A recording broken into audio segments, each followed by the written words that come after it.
Hello, Happy New Year, and welcome to a new series of Read This. My name's Ash, and today I'll be talking to you about A Midsummer Night's Dream by William Shakespeare. This is a very late episode, which I first had a stab at recording last year, and then I added bits and re-recorded bits and yada yada yada. Anyway, to make up the time, there'll be a new Foul Papers out on Sunday in a couple of days, and then from then on, the podcast will be out every Friday as planned, instead of the random when we feel like it approach of last year, and today, and Sunday. If you're new to the podcast, then welcome. Take the weight off your legs, cop a squat, feel free to smoke or breastfeed. We're cool and European about it. Who are we? We, Read This, are a weekly podcast usually, whose episodes alternate between critical appreciations of texts and a more irreverent bit of literature-based comedy we call Foul Papers. If you want to hear myself and my co-host Adam do sketches and chat a bit more loosely about books, then they're the episodes with Foul Papers in the title. But if you're here for the immensely, frighteningly serious and tight-trousered, walnut-panelled literary criticism, then you're in the right place. Close the door, do your flies up, and grab a moustache from the bowl. In the previous series, I talked about 4 of Shakespeare's early comedies: Two Gentlemen of Verona, Taming of the Shrew, Comedy of Errors, and Love's Labour's Lost. Do go check those out, but with this warning, the first couple I did, I wasn't wholly confident of what my focus was, and the episodes are a bit sketchy and dense, like a shifty toffee pudding. The information is still there, but the delivery is a bit off, so you've been warned. Today's episode rounds out my run of the early comedies. Next time I talk about Shakespeare, I'll be talking about a certain famous tragedy which has a lot in common with The Dream: hint, young love, raven dove wordplay, and stabbing yourself in a tomb. Beyond that, for the rest of this series, I'll be talking about The Hollow Crown, Shakespeare's 8-part series of history plays concerning 5 English kings, namely 3 Henrys in a Richard sandwich. I'll also, with Adam, be talking about lots of other books by other people, so if you're not that into Shakespeare, we do accept and support the existence of other authors, promise. And if you're a returning listener, thank you so much for the support so far. You might have noticed we have decided to call this Series 2, which seems a bit grand for a podcast that's been running for a few months. But the last 13 episodes, we've really been experimenting with what works and what doesn't with the podcast, both on the technical side and the content side too. There's much more to do, but I feel a lot clearer about what these Shakespeare episodes I do on my Todd are for, and likewise, Adam and I feel slightly clearer about what we want to do with the Foul Papers stuff and our other episodes together. So we've decided that new year, new plan, new series. Not going to go into too much detail about what is coming up, but I can tell you that we've thought out more of a structure with what titles we choose to talk about. Last year felt a bit like trying out various formats and lurching from Shakespeare to Muriel Spark with neither of us in the driver's seat. Get it? So thank you again for sticking with us, and as always, if you've got any questions or remarks or requests or poems, please feel free to email at earreadthis@gmail.com. You can also find us on Facebook, Twitter, and Instagram. That concludes the New Year bulletin. Let's jump out of season now and talk A Midsummer Night's Dream. First off, this has been a surprisingly difficult play for me to talk about because so far it's the one I'm most familiar with, and even more than the others, the one I enjoy reading the most. In some ways, it's easier to talk about a play you've had to recently research or reread with fewer existing preconceptions and opinions. However, this podcast is called Read This, so being biased as a lover of reading this play is hardly a handicap. I will heartily recommend you read this play, though I wouldn't go as far as William Hazlitt, who concluded, after seeing the play, that poetry and the stage do not agree well together, and that this play should not be performed, but only read, allowing the imagination to roam free. It is an interesting suggestion, as the play concerns itself obsessively with the imagination, as we will soon discover. And it's not at all hyperbolic to suggest that you'll get a considerably different experience and type of enjoyment from reading the play instead of watching it. It is, for my money, the funniest and prettiest of Shakespeare's plays, and the first that comes to mind when hearing contemporary descriptions of him as honey-tongued Shakespeare, melodious, mellifluous Shakespeare, in whom the sweet and witty soul of Ovid lives on. Gentle Shakespeare, the sweet swan of Avon, and just beginning to push it a little bit, talk of the large streams of honey and sweet nectar flowing from the gentle spirit of our pleasant Willie.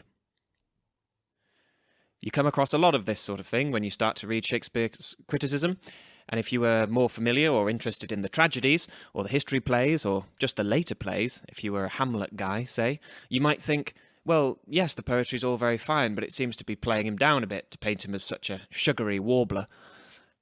If, however, you think more of As You Like It, Love's Labour's Lost, Romeo and Juliet, maybe Richard II, but in particular, this play, A Midsummer Night's Dream, the gentle spirit of pleasant Willie is more than evident. Evident in lines like, "These are the forgeries of jealousy, and never since the middle summer's spring met we on hill, in dale, forest or mead, by paved fountain or by rushy brook." Or this, "The winds, piping to us in vain, as in revenge, have sucked up from the sea contagious fogs." Or this, "The ploughman lost his sweat, and the green corn hath rotted ere his youth attained a beard." Or this, "The quaint mazes in the wanton green for lack of tread are indistinguishable." It would be fair to think any playwright would be unsurprised to count those as a choice pick of lines from his or her entire back catalogue, yet those that I've just listed are not only from a single scene, but a single speech from A Midsummer Night's Dream. And it's not even the more famous lyrical speech that begins, "I know a bank where the wild thyme blows." In fact, Midsummer Night's Dream, his second shortest play, is such an embarrassment of riches that it's been a dangerous temptation to just list them out for you. But it's more than just pretty. If it were pointlessly attractive, it could be accused of being brilliant but useless, like a lighthouse in a swamp. However, this is not purple prose, or purple verse, not even this. "It fell upon a little western flower, before milk white, now purple with love's wound." Because despite its prettiness, as you read the play, mentally producing your own stage version, it's impossible not to marvel at A Midsummer Night's Dream's slickness, galloping pace, and effortless equilibrium between the four strands of story which seem in summary not to hold much promise of interdependency. Namely, these strands are the forthcoming marriage between a duke and a woman that he wooed with his sword, four young lovers with messy affections bolting into a wood, a disagreement over a changeling boy between two powerful fairies, and a group of tradesmen, or rude mechanicals, who decide to stage an amateur performance of an Ovidian tragedy. With these four storylines, Shakespeare created a relay of reflections and illusions that seems at one moment ferociously sexual and at the next to be winking self-criticism. But what's more impressive is he did it all in the pert and nimble spirit of mirth. But before we skip lustily into the woods, let's quickly check in with Shakespeare's life during the period in which he was writing A Midsummer Night's Dream. It's 1595-ish. Shakespeare is in his early 30s and in his pomp, coming off the back of writing what will be a smash hit tragedy, Romeo and Juliet. He is now well used to London life and has moved from his lodgings in Shoreditch to Bishopgate, an area favoured by well-off merchants. For at least a year, he has been resident playwright with the Lord Chamberlain's men, and will have not only been writing new plays at a great speed, but rejigging and performing in older ones, like Titus Andronicus and The Taming of the Shrew. Shakespeare might at this point already have been planning to expand on an earlier sequence of plays, following Henry VI and Richard III. But during a summer of riots and a closing of the theatres, he had other things on his mind. He was not quite finished with Young Love, and wanted to write more about it, but this time at a remove, in an ironical and comic way, instead of operatic and fraught.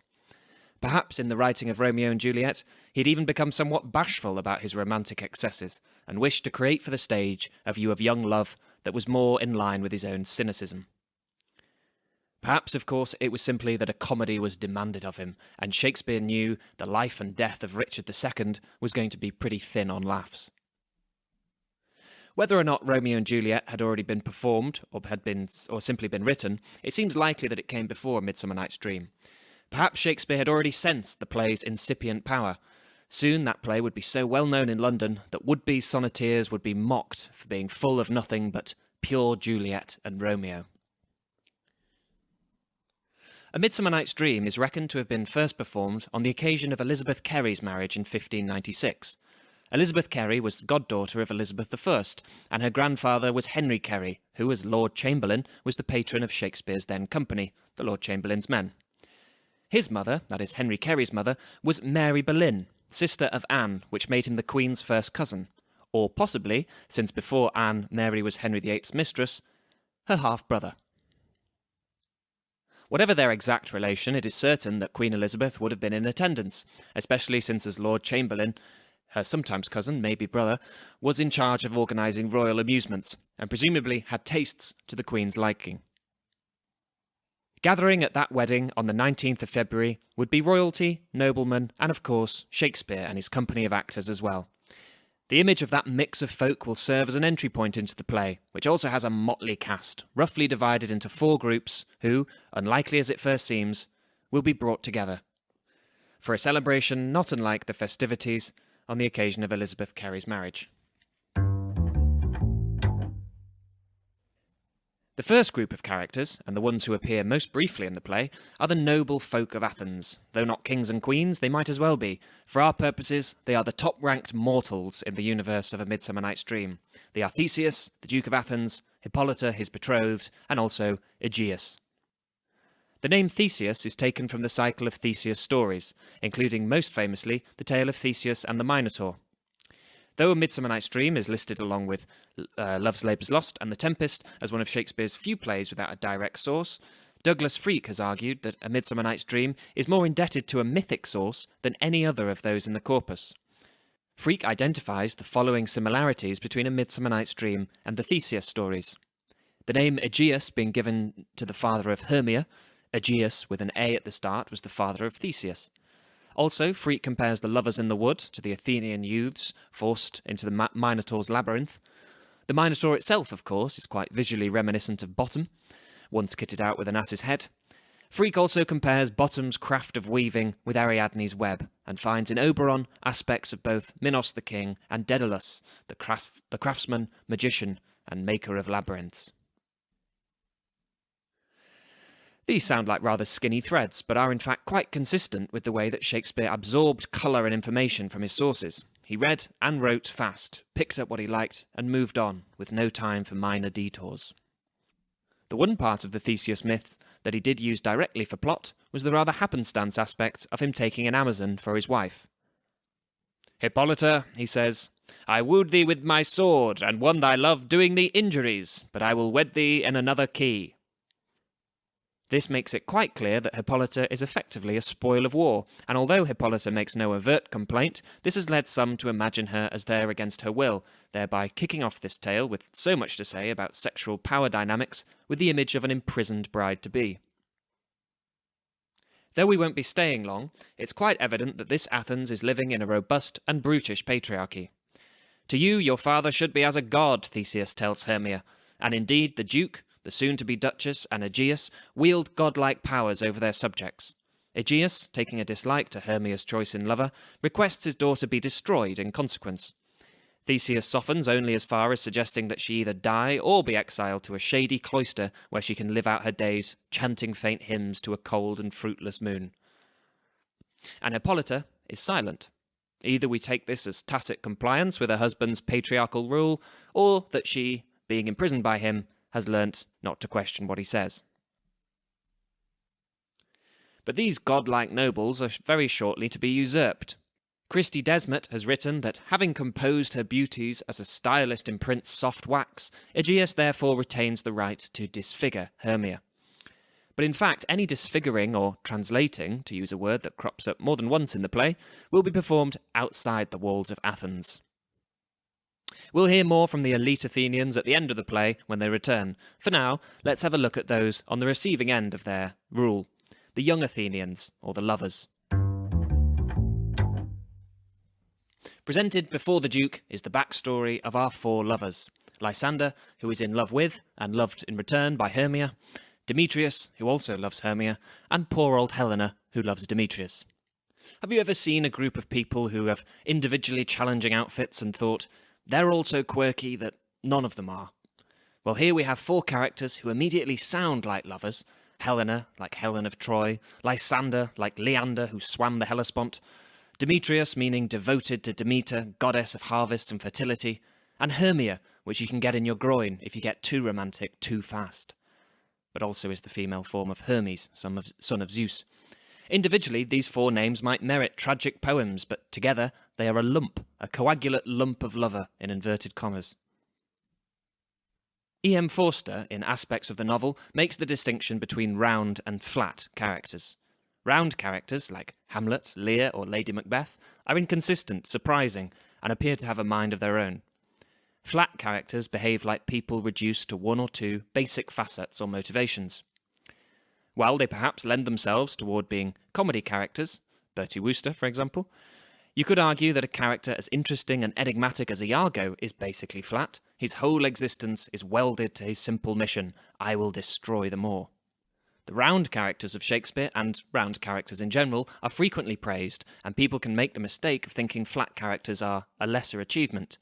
From here we get the rather more unhelpful terms two-dimensional and three-dimensional characters.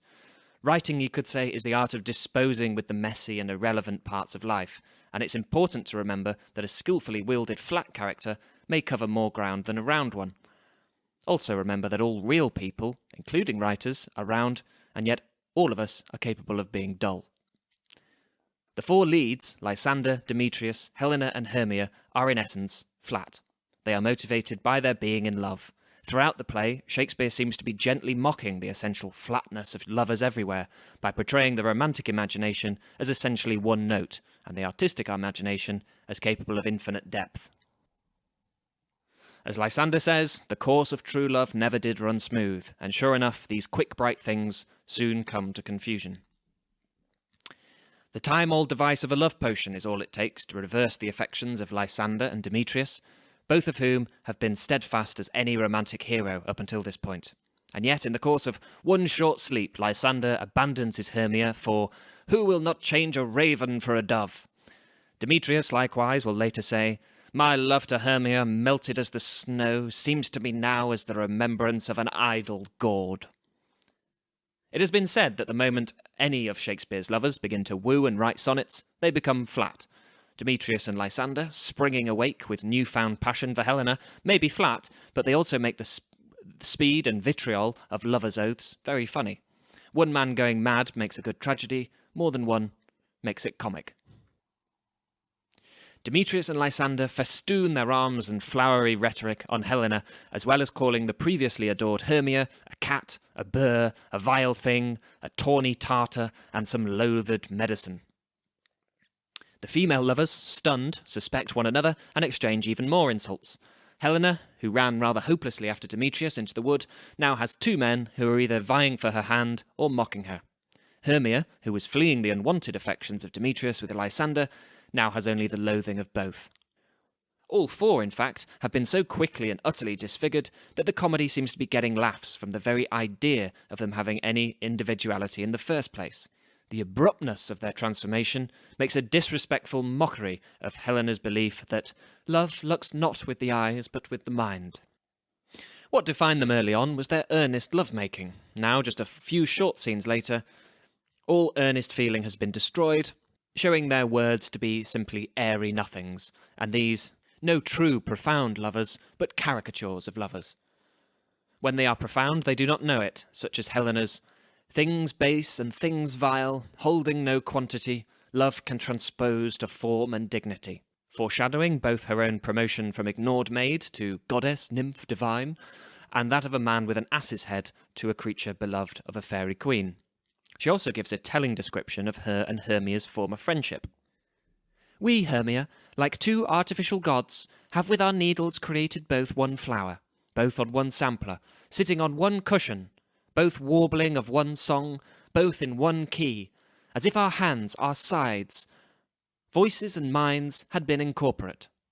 So we grew together like to a double cherry, seeming parted, but yet a union in partition, two lovely berries moulded on one stem." This cements the idea of not only the two female leads, but all four lovers as a kind of eight-legged incorporate lump. Elsewhere in the play, this is made even plainer. Lysander protests to the Duke that he is equivalent in worth to Demetrius, saying significantly, I am as well derived as he, which can be taken either as meaning I am from equally noble birth, or perhaps I am written the same. There is also Puck, who causes all the confusion in the first place because he mistakes Lysander for Demetrius, as well as a continued reminder of transient identity in the fairy strand of the story, which revolves around a changeling child. Once the confusion has been resolved, the pairs of lovers form a harmonious and happy square. Helen Hackett, remarking on the phrase of Puck's "two of both kinds makes up four," points out that 4 was considered in ancient numerology to be the number of concord. It's impossible not to notice, then, the concord that Shakespeare creates between his 4 groups of characters too: the Athenian elite, the Athenian lovers, the fairies, and the mechanicals. Between all 4 there exist commonalities and reflections, similar preoccupations, or choices in imagery. To use one example, the pervasive use of moon imagery that hoves through the clouds at regular intervals. Right at the start of the play, Hippolyta has said, "4 days will quickly steep themselves in night, 4 nights will quickly dream away the time, and then the moon, like to a silver bow new bent in heaven, shall behold the night of our festivities." The word moon is spoken a whopping 45 times, and shared by all 4 creeds of characters in the play. Not only does Titania have a lot in common with Diana, Roman goddess, among other things, of the moon, but later Starveling, one of the actors, will actually end up representing Moonshine, or the man in the moon, in the Mechanicals play. The moon is referred to as having chaste beams, and was associated with virginity and purity, but also with inciting lunacy and fickle sexual desire. But what's more interesting to me is that this werewolf's helping of moonlight isn't just there to latently set the tone. Shakespeare uses his lunar imagery to address not only the mechanics of his play, but one of its chief interests, the relationship between the imaginer and the thing imagined. It is Lysander who gets the key line, though it's safe to assume he little knows quite how much he is saying. "Tomorrow night, when Phoebe doth behold her silver visage in the watery glass." Phoebe is another goddess of the moon, Greek this time, and a Titan and daughter of Uranus. Mark Van Doren points out that Lysander has connected the image of the moon with the image of the cool water on which it shines, and hereafter they will be inseparable. In doing so, Lysander has unknowingly described one of the dynamics connecting the 4 groups of persons in the play. They start to act like shadows or reflections of each other. So now, on this midsummer night, let's turn from the lovers under the moon to their first and strangest reflection. Anthony Burgess writes, "Since Sir James Barry and Enid Blyton, fairies have become debased and whimsical, but in Will's Warwickshire they were tough and dangerous, with not a Tinkerbell among them. They were demons more than figurines in ballet shoes, not essentially malevolent, but, to use the theological term, uncovenanted powers. They were the pre-Christian gods reduced to wood spirits." And so they appear in A Midsummer Night's Dream. If we thought the Duke and Aegeus wielded godlike powers, their puny patriarchal influence has been lost like the moon behind a mountain upon the arrival into the play of the fairies. Even though the author of Elizabethan Fairies, Minor White Latham, said that Shakespeare was the first writer to portray fairies as virtuous and non-threatening, the fairies in A Midsummer Night's Dream still possess at least the ability to terrify. And as Latham makes clear, their appearance on an Elizabethan stage would have an audience ill at ease, not looking forward to their favourite show tune. Puck, also known as Robin Goodfellow, has his credentials as a devious mischief maker established early on.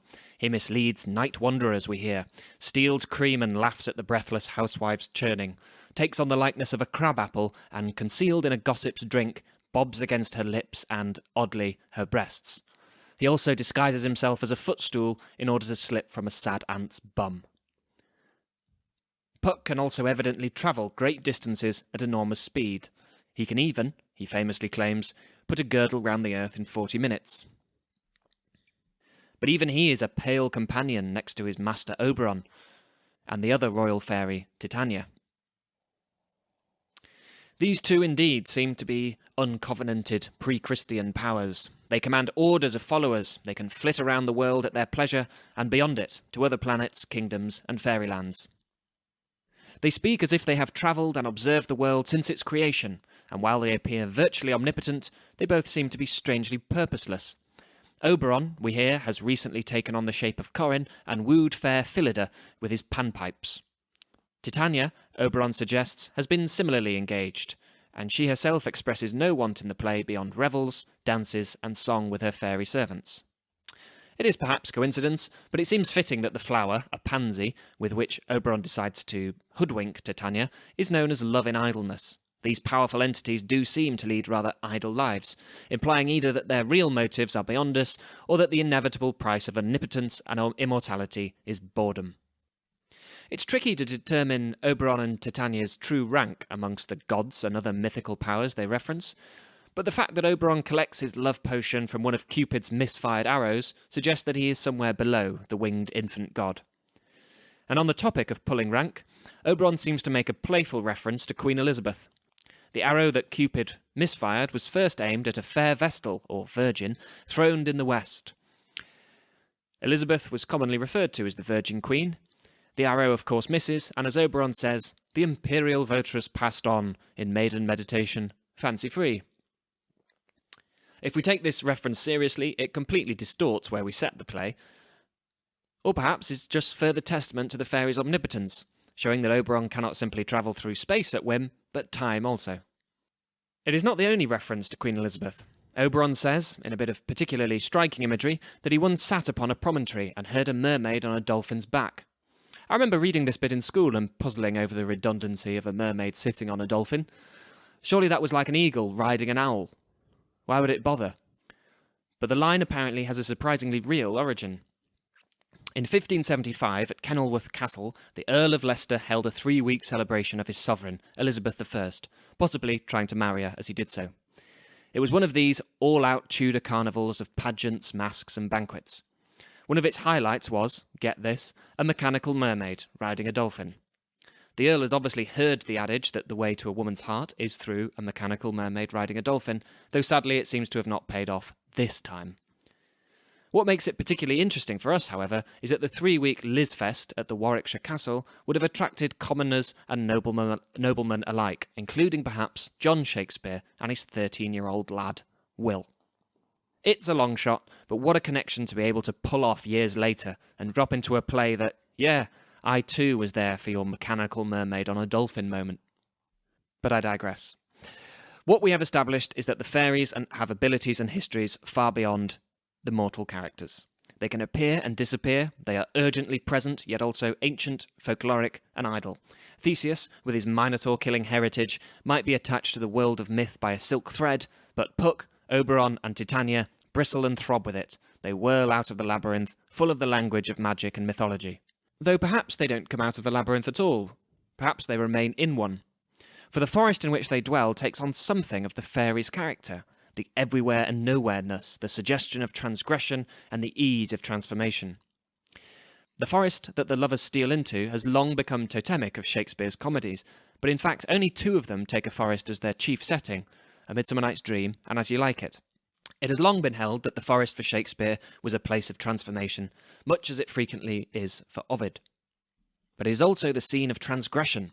I will do thee mischief in the wood, threatens Demetrius at one point. In Act 4, when Theseus discovers the lovers sleeping out in the wild, he wonders if they have been observing the Rite of May, an occasion for young people to leave the towns for the countryside and collect branches. It was a ritual associated with new growth and fertility, and symbolised the bringing of nature into civilization. However, it was disapproved of by some who suspected the young people might see it as a fertile opportunity to branch out into other pastimes, free from the authorities' observance. And indeed, away from civilization, it seems, the usual considerations are off the table.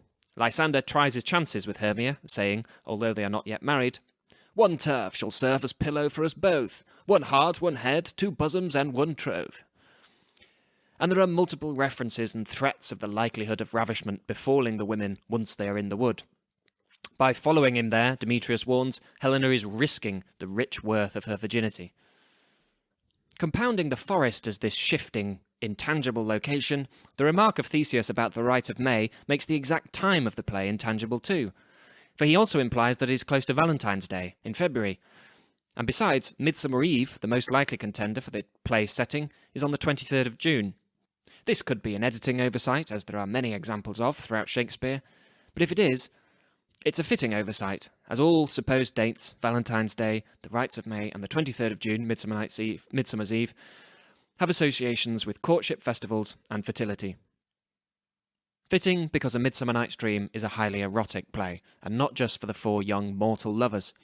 If Oberon and Titania's stories of each other are to be believed, they have insatiable sexual appetites that could stand proudly beside those of the Greek gods.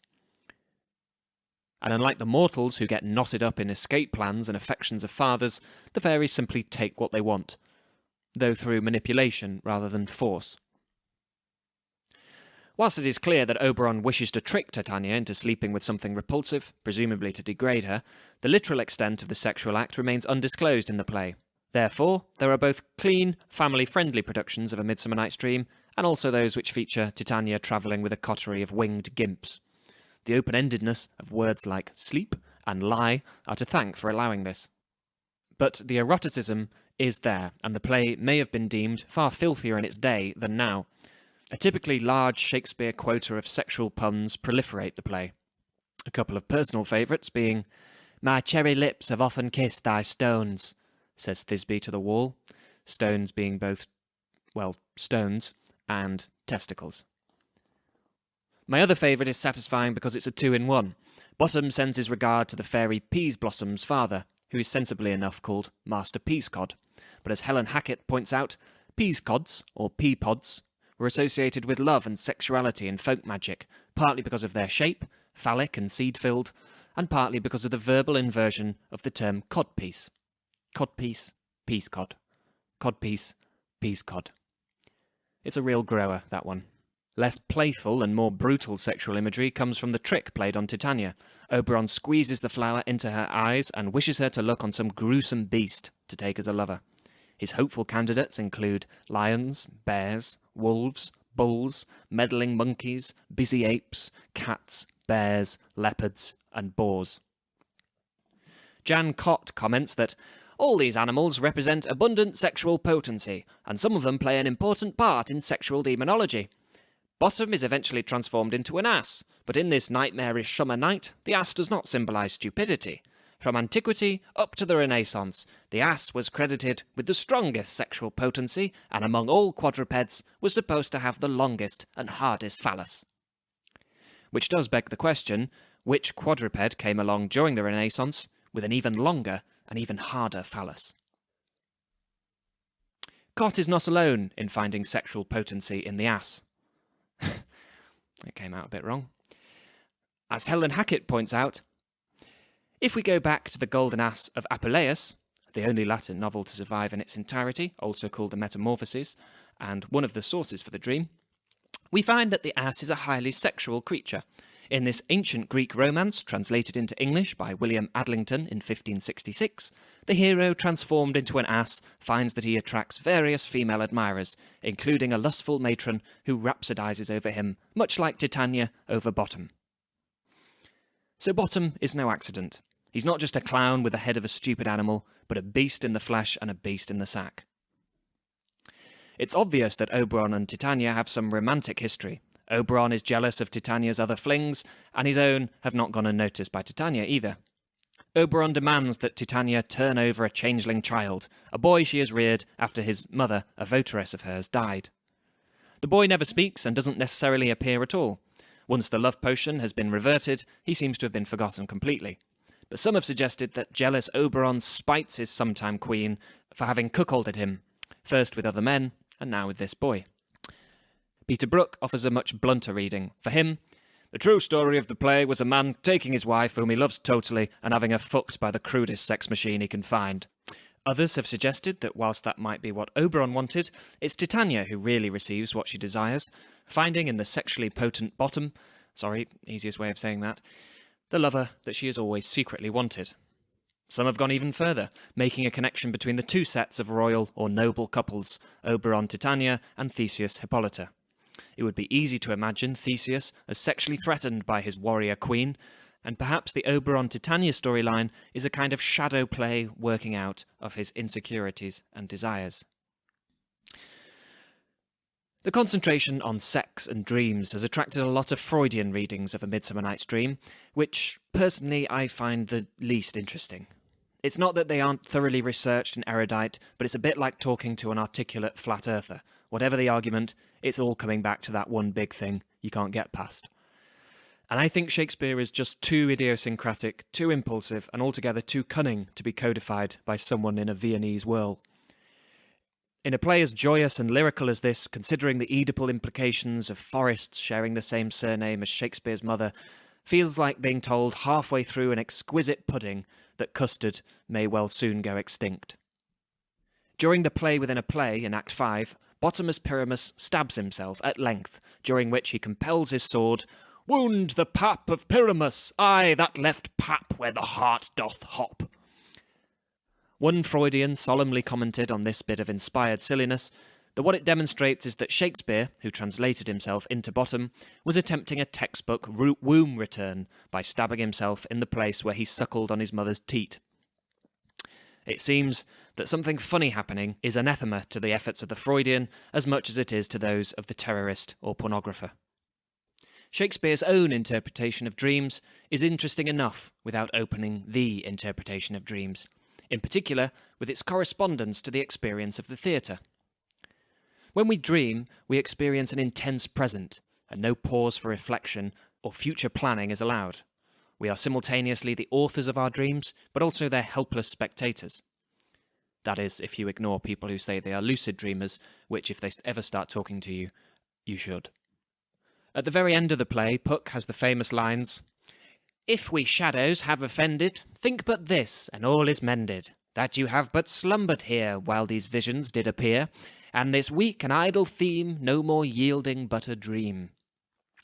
Thelma N. Greenfield says of this that, "However voluntary or involuntary the involvement, Puck implies the audience, like the dreamer, is after all at the bottom of what is created." Not only the tense present of a dream, but also its grotesque yet implacable twists, its obscene imagery, and its sense of waking unreality are all there in A Midsummer Night's Dream. What Shakespeare is brilliant at, and what a Freudian, truffling after symbols, slips over, is the recreating of the sensation of dreaming.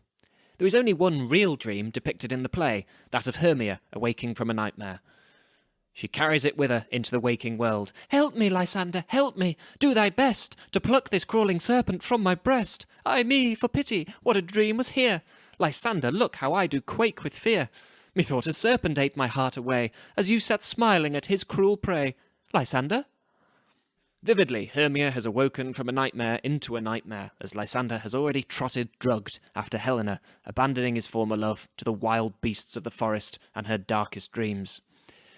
Incidentally, to return to Douglas Freak and his links to the Theseus myth, this serpent that appears, or half appears, in the play may have a shadow of Cecrops, the founder of Athens, who was of twofold nature, being half human, half serpent. With this in mind, I'm surprised not to have found any Freudians buzzing around the fact that Cecrops was also the father of Aegeus, who in Shakespeare's dream is the father of Hermia. Dreaming about being ravished by your half-snake grandfather? That's got to ding a few ding-ding-dings, surely. Once everything has been repaired, the mortals easily persuade themselves that their strange misadventures in the night can be explained away as a dream. "Are you sure that we are awake?" asks Demetrius, who in fact has not been repaired at all, but remains, presumably until the end of his life, under the love spell that makes him want Helena. Whether you read this as a magical date raping or a restoring of his true sense depends on your mood. Bottom, too, awakes with his restored self and quickly concludes that he has fallen asleep and dreamt his tryst, or near tryst, with Titania. Lord, what fools these mortals be indeed, for they have demonstrated their essential mistrust of anything outside of their normal experience, and been duped or driven wild by apparent abnormalities.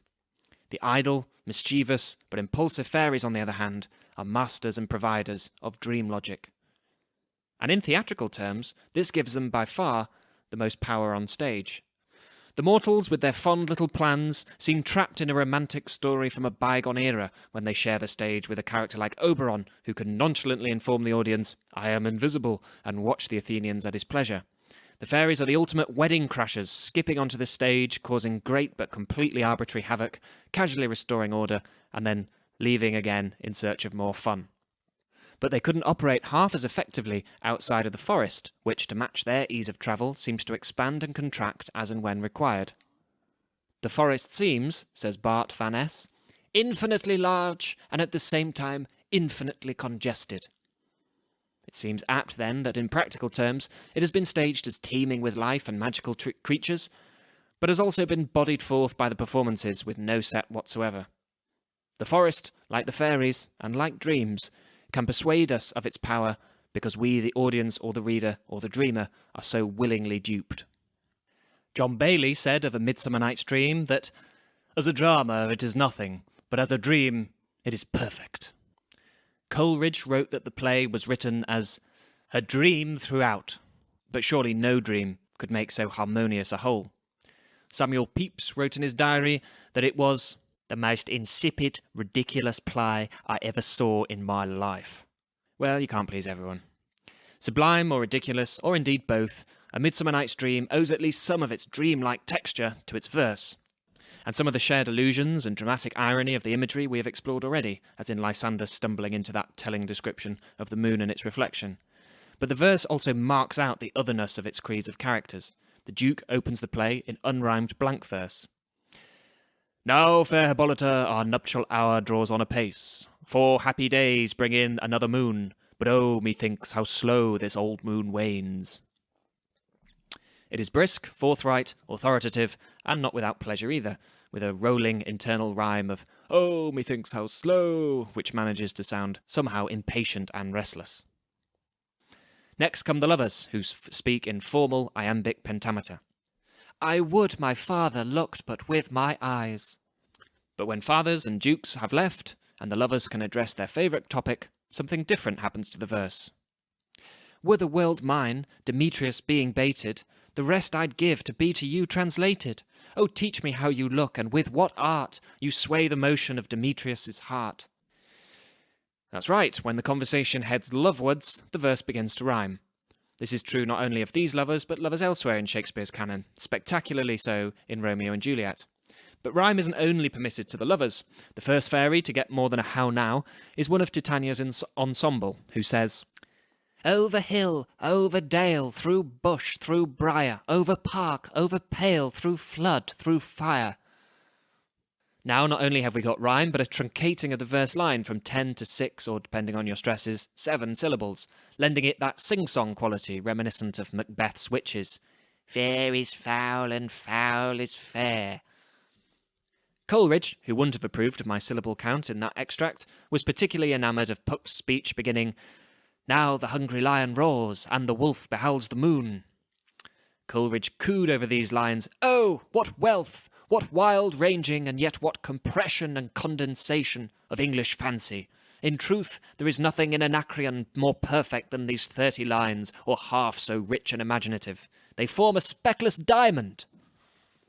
It is a wonderful speech, and I'm tempted to read out the whole thing, because it is just a pleasure to read, but this is already a much longer episode than I intended, so I encourage you to read it yourselves.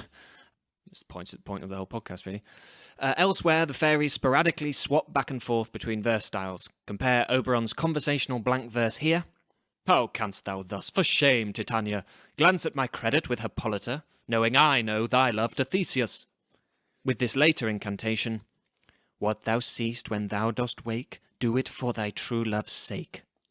This is trochaic verse instead of iambic, meaning simply that the stresses of the two adjacent syllables reverse. In an iambic foot, the first syllable is unstressed and the second is stressed, as in the word I just used, reverse. Or the line I quoted earlier, I would my father looked but with my eyes. In trochaic verse, the first syllable is stressed and the second unstressed, as in the word bottom. Or in Puck's, up and down, I will lead them up and down. The different verse styles in A Midsummer Night's Dream can suggest magic, romance, or state authority. In the final scene, Act 5, Scene 1, all of the verse styles are used as fairies, the Duke and his bride, and the lovers all unite. And they are joined by the one group we have yet to talk about in depth, Bottom and his crew of rude mechanicals. In that scene, they finally get to perform their play, Pyramus and Thisbe, and despite the fact that As is tradition with Shakespeare's lower-class characters, they speak in prose and not verse. Once they are in character, they speak the unwieldy and rather arch-romantic verse of a theatre just before Shakespeare's time. Fourteeners, or 8 and 6, as Peter Quince calls it, are lines of either 8 and 6 or 4, 4 and 6, giving you, "These lily lips, this cherry nose, these yellow cowslip cheeks, are gone, are gone. Lovers make moan, his eyes were green as leeks." This parody of an archaic and pompous verse joins the style of the others, and because it's funny and not as lumbering as some more solemn Fourteener verse, it is very much welcome. Many of the memorably funny moments of A Midsummer Night's Dream come from this scene, from Bottom's Pyramus dragging out his suicide, the non sequiturs and nonsense of the verse, and the ludicrous characterizations of wall, moonshine, and lion. There is something irrepressibly funny about some of the mechanicals' dialogue during and before their performance of Pyramus and Thisbe. It is written with such exuberance and silliness that it feels like I would only take something away from it in analysis. How do you critique the humour of an amateur actor getting so carried away by the prospective power of his performance that he cries, "Let me play the lion too! I will roar that I will do any man's heart good to hear me! I will roar that I will make the Duke say, 'Let him roar again! Let him roar again!'" Hippolyta remarks some way through Pyramus and Thisbe that this is the silliest stuff that ever I heard. Her new husband replies, "The best in this kind are but shadows, and the worst are no worse if imagination amend them." Shadows was a term used to describe players or actors, lending a fourth wall breaking ring to Puck's "if we shadows have offended." It's not the only reference to genuine Elizabethan stage practice. Quince despairs of Flute's acting chops, saying, "You speak all your part at once, cues and all." An actor in Shakespeare's company would usually not work from a complete version of A Midsummer Night's Dream, but rather have a copy of their own lines and the cue directly before them. Pretty much the only part of a script that actors are interested in reading anyway. On entering the forest to rehearse, Quince says, "This green plot shall be our stage, this hawthorn brake our tiring house." A tiring house was an Elizabethan dressing room where actors would make quick changes and collect props. Incidentally, an Elizabethan bill of properties, or list of props, survives from the Rose Theatre in Southwark, which includes a green bank and a cloak for going invisible, which might indicate how Oberon's disappearing trick was achieved. The odd phrase in the play about a part to tear a cat in was an Elizabethan equivalent of chewing scenery. It meant it was a good shouty role with lots of speeches and grandstanding. Interestingly, the phrase a ham, as in a ham actor or a hammy actor, came from the habit of Elizabethan actors and those of a period a little earlier than Shakespeare's time, who pulled such extravagant stances on stage that their hamstring was visible to the audience. The names of the rude mechanicals are evocative of their trade: Snug the joiner, Flute the bellows mender, and, as tailors were proverbially thin, Starveling the tailor. The name of the weaver, Bottom, seems to obviously forecast his transformation into an ass, but a bottom was also the object on which a weaver wound thread. One of the returning jokes with the mechanicals is their fear of creating a piece of theatre so vivid and disturbingly realistic that they will suffer punishment from the Athenian nobles. While it's pretty safe to say that their worries are unfounded, their fear that the ladies will be so terrified by the lion that it would be best to add a prologue explaining that the lion is really Snug the joiner actually has a real-life precedent. During another one of those Tudor-period bonanzas of masques, banquets and so on, this time at Stirling Castle in honour of James VI, the live lions that had been provided really did cause some of the lady guests to panic. A more general fear of state punishment was also topical, as Shakespeare wrote the play in a year of summer riots, and protests and marches were staged by apprentices and notably weavers. "Nay," says our weaver at one point, "I can gleek upon occasion." Gleek is a weird word which meant to make a satirical joke, and indeed Bottom and the rest of his mechanicals could be said to satirise the lovers, despite the latter mocking the performance of Pyramus and Thisbe. Some of the similarities remind us of the grimmer eventualities that could have played out if it was a different kind of play. Helen Hackett points out that Helena's first thought on stumbling over the prone Lysander is dead or asleep, a moment that will be echoed, but with an opposite answer to the question, when Thisbe discovers Pyramus's body. "Asleep, my love? What? Dead, my dove?" And Victor Kiernan adds, Romantic love is called into question more light-heartedly when the magic drops throw Titania into love with Bottom, and she declares her passion on the first view. Bottom and his friends may be bungling actors, but their play reduces tragical love to farce.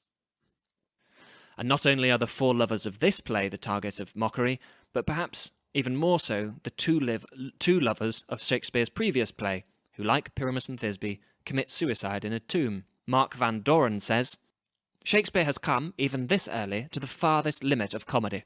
The end of comedy is self-parody, and its wisdom is self-understanding. Never again will he work without a full comprehension of the thing he is working at, of the probability that other and contrary things are of equal importance. The mechanicals, labouring without that comprehension, are, as I said, worried that the reality of their play will offend the nobles. Bottom goes as far as to say, instead of roaring terribly, he will roar you as gently as any sucking dove. R.W. Dent comments, what the mechanicals fail to understand, obviously, is the audience's awareness that drama is drama, to be viewed imaginatively, but not mistaken in any realistic sense for reality. The idea that these clowns could conceivably create a terrifying lion is in itself ridiculous, but the basic folly lies in their supposing that their prospective intelligent audience will have the naivety of Fielding's partridge. Theseus remarks towards the end of the play that the lunatic, the lover, and the poet are of imagination all compact. But it is the mechanicals, not the fairies, who through imagination, however limited, bridge the gap between the four story strands, who close the loop or complete the harmonious square. These rude shadows reimagine the lover's recent plight, and stage for them a reflection of it. To do so, they body forth the form of things unknown and turn them into shapes, give to airy nothings a local habitation and a name. These sentiments of Theseus, describing the poet's eye in a fine frenzy, could describe the disfiguring magic of the fairies, but also the enduring illusion of the theatre. And as for these shadows convincing us, the audience or the reader, that they are more than airy nothings, well, that battle they have already won. We might never have bought him as Pyramus, but we believed he was Bottom from the start. Whew, and that's just about all we've got time for today. Thank you very much if you've made it this far. Once again, after today and Sunday, when we've got a new Foul Papers coming out, the podcast will be coming out regularly on Fridays. If you've enjoyed this episode, or if you've been offended, if you're a Freudian thinking that was sort of snobbish of me, I apologise, but please send any complaints or otherwise to earreadthis@gmail.com. You can find us on Instagram, Facebook and Twitter. I think we're Read This on all of them, so that's easy. And you can leave us a review on iTunes. That would be really nice as well. Thank you for listening, and goodbye.